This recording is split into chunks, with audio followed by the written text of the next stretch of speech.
So as always, appreciate you guys joining us.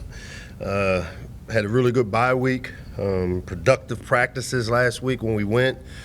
Was able to get our energy levels back up. You know, one of the things that I said to our team is, you know, to get to where we were in that point of the season with not having breaks from the time we started August 1st took a lot of energy.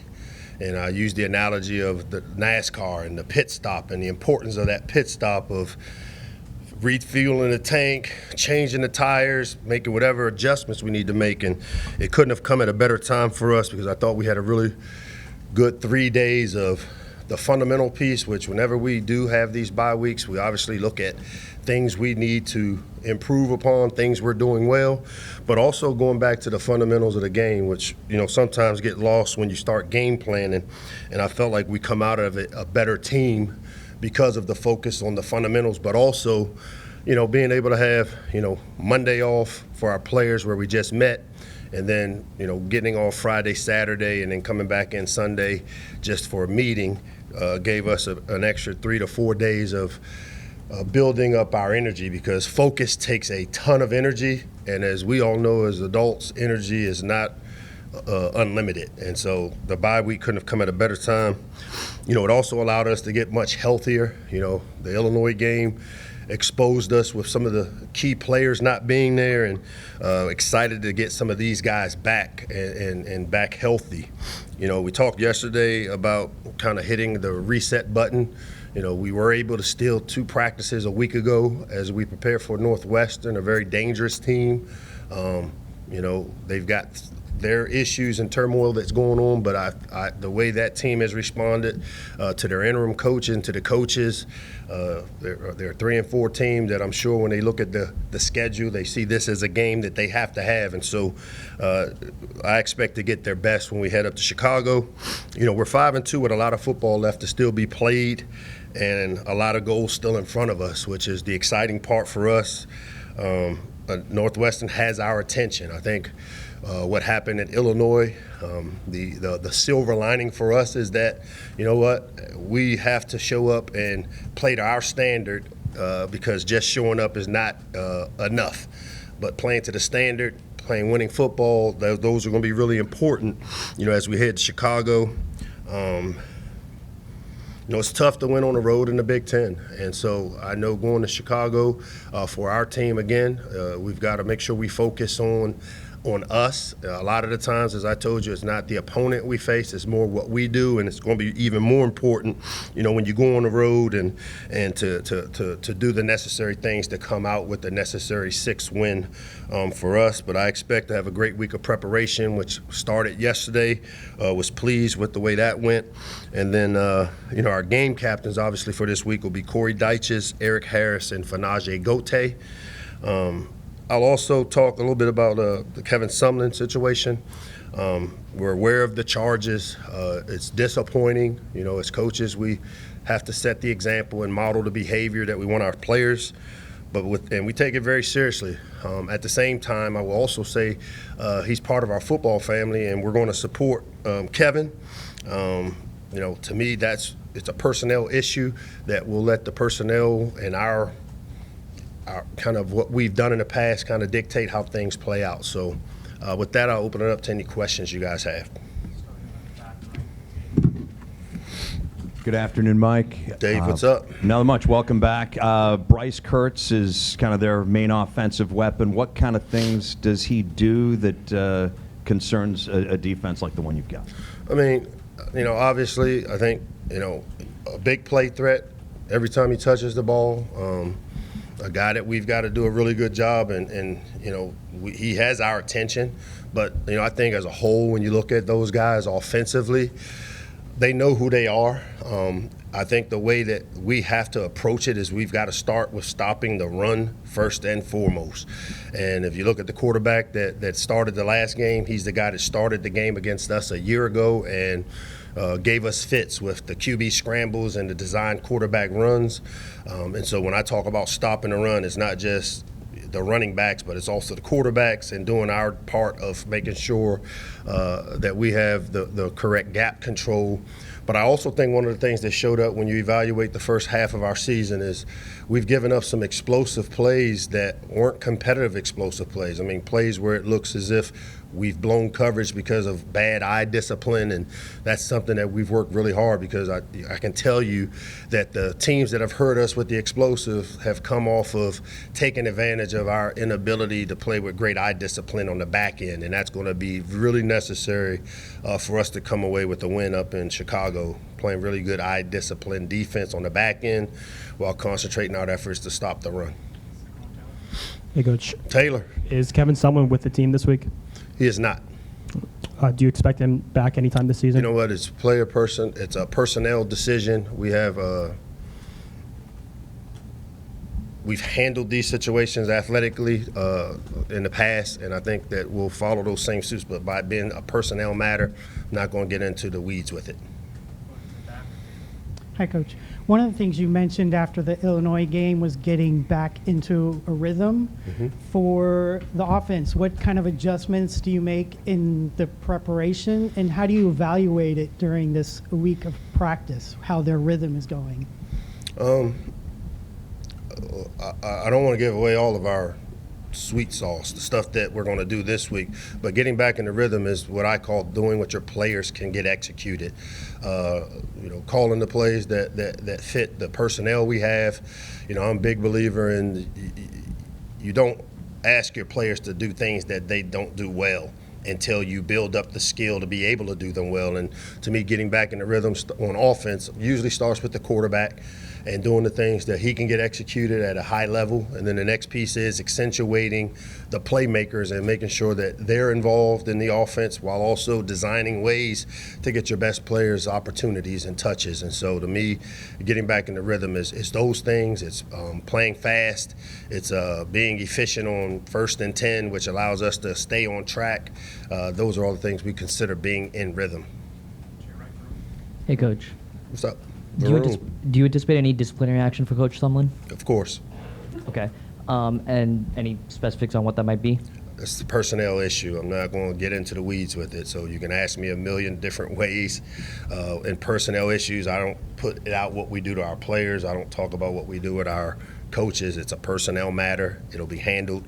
If you look at the track record of what we've done in the past, you can probably have an idea of what will take place. And then with your offense, it seems like it's been sometimes more explosive than efficient. How do you kind of want that to progress as the season goes along? I like both. I like to be efficient and explosive. And efficient to me is staying on track on 1st down, being able to be in the 3rd mediums. When you look at when we've been good on offense in games, it's usually a good 1st and 10 play where we're in 2nd and medium.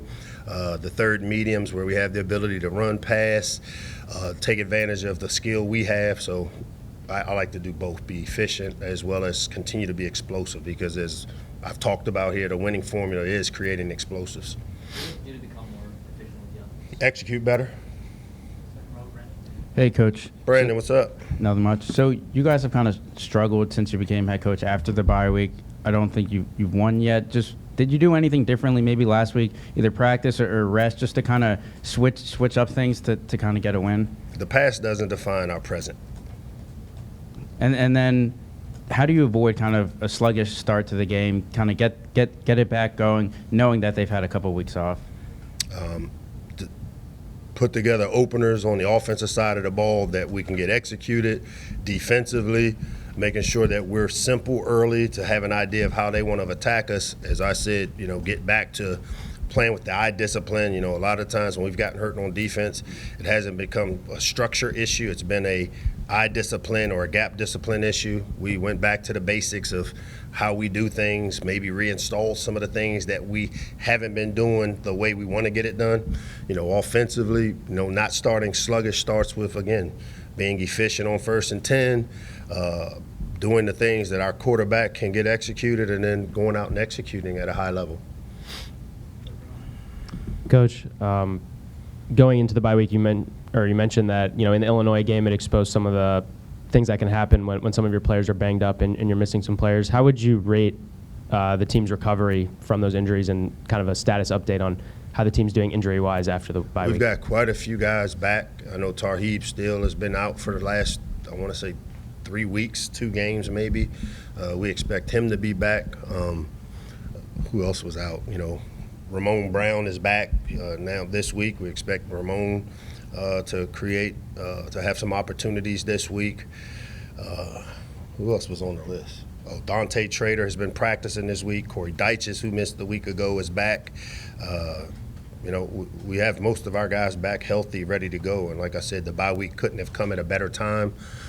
Would have loved to enter the bye week with a little better feeling than what we have now. We've gone 3 weeks, if you count the bye week, without having success. And as I told our team, it's important to try to flush that toilet that's been sitting there for 3 weeks.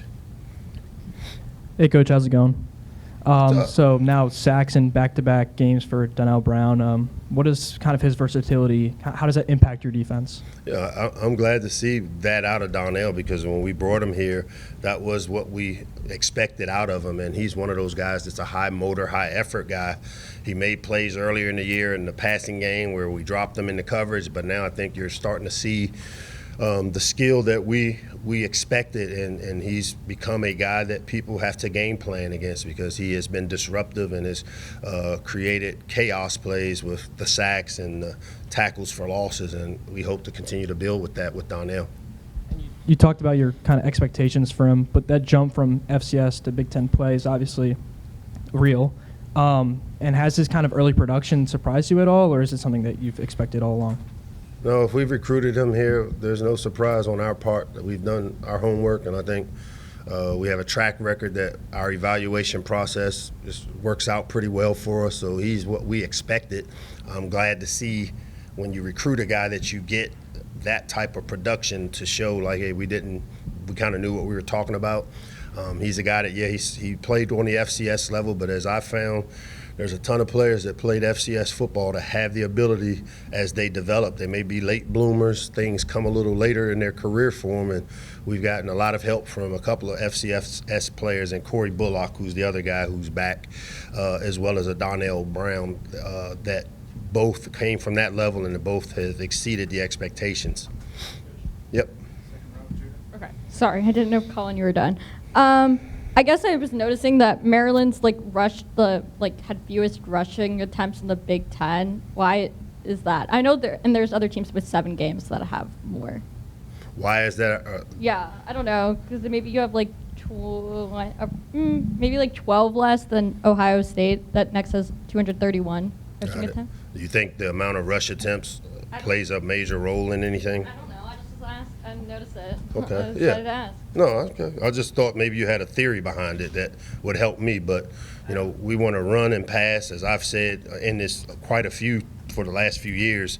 How we run and throw and how many times is dictated based on what the defensive structure allows us to do.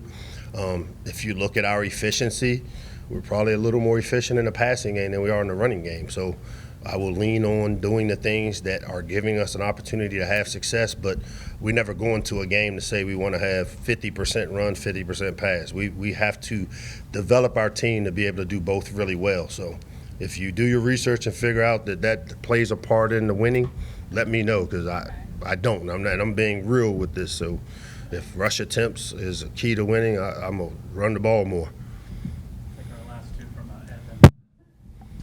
Mike, what was your reaction to last week's news about Michigan at the center of the sign stealing situation? I was surprised because, I didn't know anything about it. Didn't bother me.